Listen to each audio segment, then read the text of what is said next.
Hello guys, তোমরা সবাই কেমন আছো? আশা করি সবাই অনেক ভালো আছো। আজকের ব্লগটা আমি দুপুর থেকে স্টার্ট করলাম গয়াম খেতে খেতে, মানে পেয়ারা।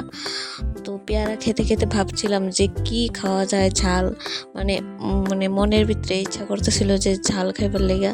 তো কি করা যায়, তারপরে হঠাৎ মাথাতে আসছে যে গয়াম রে ঝাল কইরা মাইখা গয়াম মাখা খামু।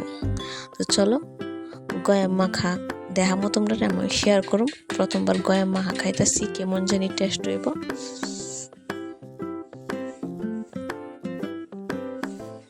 চলো যাই।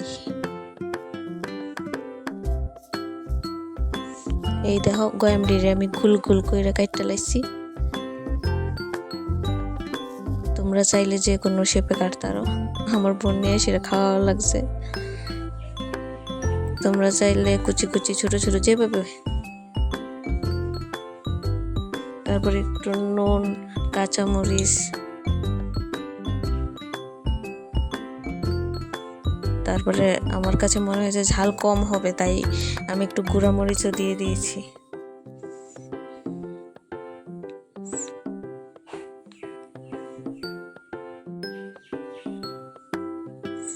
আর সঙ্গে একটু চিনি আর একটু লেবু চিপে নিয়েছি।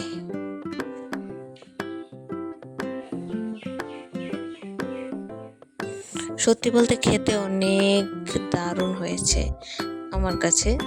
ঝাল লেগেছে, মিষ্টি লেগেছে। তো রাত্রেবেলা পূজার নিমন্ত্রণ ছিল, মনসা পূজার, শ্রাবণ মাসের লাস্ট মনসা পূজা। তো রেডি হয়ে গেছি, দেখতে পাইতেছো তোমরা, রেডি হয়ে যাবো। তো আজকের মতো ব্লগটা এখানেই শেষ করতেছি, আবার দেখা হইব নেক্সট ব্লগে। টাটা।